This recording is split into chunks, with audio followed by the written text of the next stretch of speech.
Soomaaliya Soomaalida Soomaaliya dhibaato ayaa jirtay imka dhexdeena dhibaatada anagu eed ku mirihin hadaynu Soomaaliland Somaliland caalamka waxay ugu baaqday oo adduunka oo dhan gaarsiisay inay Soomaaliland ku soo duushay caalamka waxaan u sheegaynaa Soomaaliland dhulkeedii inaanay ka bixin ciidankeedu wuxuu ka guuray goob kamid ah Soomaaliland gambaru ka dhaqaaqay to ka raqbu tagay labadu waa Soomaaliland ciidanka Soomaaliland iyo dawladda Soomaaliland iyo shacabka Soomaaliland cidna ka magansan maayaan dhulkooda haday wax ka qabsanayaan iyo haday meel ka degayaan waa Soomaaliland caalamka waxaan u sheegaynaa kuma naan xad gudbin Soomaaliya xuduudkii 1987 la sameeyay ee dawladda isticmaalka sameeyeen ee Afrika oo dhan ku dhaqantay Afrika oo dhan u dhaxeeya kama naan xad gudbin kamana gudbayno colaadda uma jeedno inaan maanta colaad cidna la galno uma jeedno noodan ma aha iyagana wadan ma maanta Soomaaliya iyo Soomaaliland labaduba colaad ma taagaya dhaqaalahoodu waa yiri burbur badan bay ka soo kabanayaan dadkoodu maanta wuxuu baahan yahay horumar biyo caafimaad waxbarasho shaqo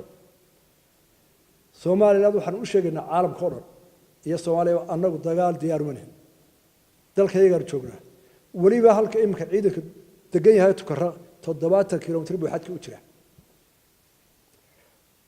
dastuurka Soomaaliland wuxuu qorayaa in xukuumadda Soomaaliland ay soo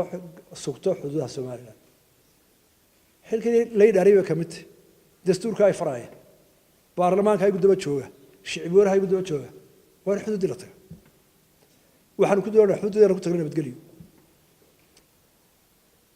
Soomaaliya garan bayno abaabulka ka socda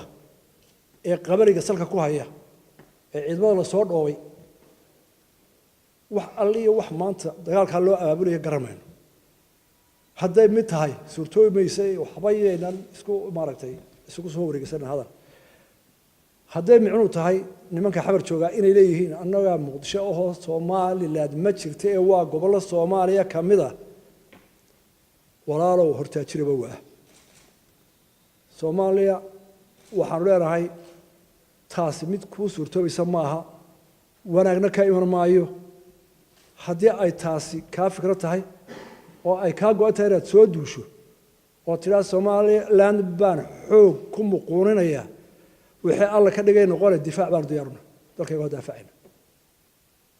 Somaliland dalkeeda way daafacaysaa iyadoo isu dhan oo isku duuban ay dalkeeda daafacaysaa waxaan noo ogol xeerka caalamiga ah waxaan noo ogolka Afrika ka dhaxeeya waxaan noo ogol Ilaahay nagu awray dhulkan ee isaga mooyee aanan cid kale ka magsanay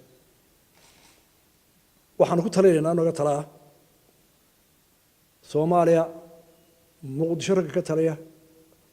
waxaan leeyahay waxa inoo dara inaynu wada hadalno oo wixii naga dhaxeeyay aynu kala gurano 6 sano ka hor baan wada hadal bilownay hadalka kamaydan ahayn daacad kamaydan shaqayn waxa ka dhigtay waqti lumis haddaan Soomaaliland waxaan naga go'aan oo aanu aaminsanahay wixii khilaaf ah kala tirsanayno ama arrin dhex taala inuu ku dhameeyo wada hadal haddana wada hadalkii oo leenagu dhexdhexaadiyo oo caalamka iyo jaarka Afrika iyo adduunka cidii doorsay xiyaasaar diyaaruna gartaydu waa noo go'antay waa naga cadaa waa noo dhantay mar labaad waxaanu ka deeynaa haddii aanu soo weerartaan oo xadka ka soo talowdaan anagoo Ilaahay la kaashana waxaan hubnaa sida aanu horeba ninka soo nagu soo duulo uga adkaan jiray inaad ka adkaan xadkayagina waa tagaynaa hadda soo dushaan ogaada taantaas ka qodobka labaad ee ummadda Soomaaliland naga sugaysa haddaan xukuumadda nahay waa sicir bararka waa aafaqran waa dhibaato inoo taala waanu ku jiraa waana nala taf dheeraatay hawsheedii waxaan filayaa 2-3 cisho soo socda in uga soo baxayo wixii lagu daweyn lahaa ummadda maana ka seexan way nagu cuslaatay way taf dheeraatay waxaan u baahanahay qorsho aan soo noqonin oo qalad ahayn oo la ka ahayn laga bogtay cidda khusayso dham ka wada hadashay cidii aqoon la biday laga hadlay iyadoo la isku heshiisay qaran ahaan in hawsha waajahno waa hawl culus dhibaatada leedahay xoolo waa xiran yihiin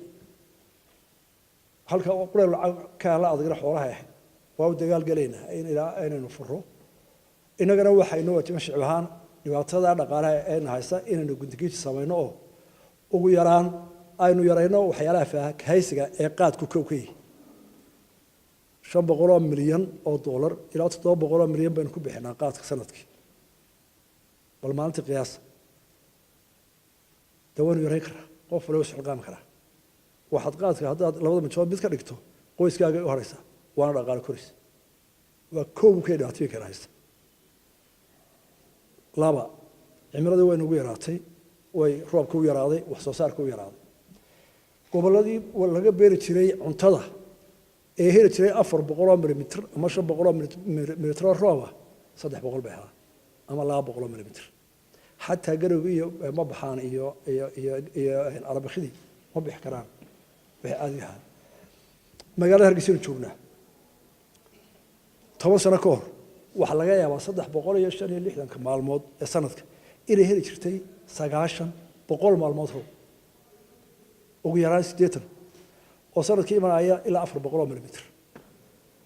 saddex israaftii u dambeeyay Hargeysa roobka yeeshaa waa 20 cisho oo waliba aan ahayn roob tayiisa oo miro wax soo saara xataa daruurihii dul joog jiray noocyada daruuraha ma jiraan waxaan u baahanahay qaran ahaan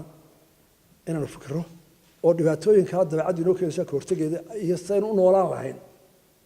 ila roobka xoolaha inoo ku xidhaaro way yaraaday dalagii inoo bix jiraad kaana ma baxo waanaanu dhaqanahay dhulkana oonu joogi doonaa inaanu ka fikirro anagoo soo dalal badan baa inaga roob yar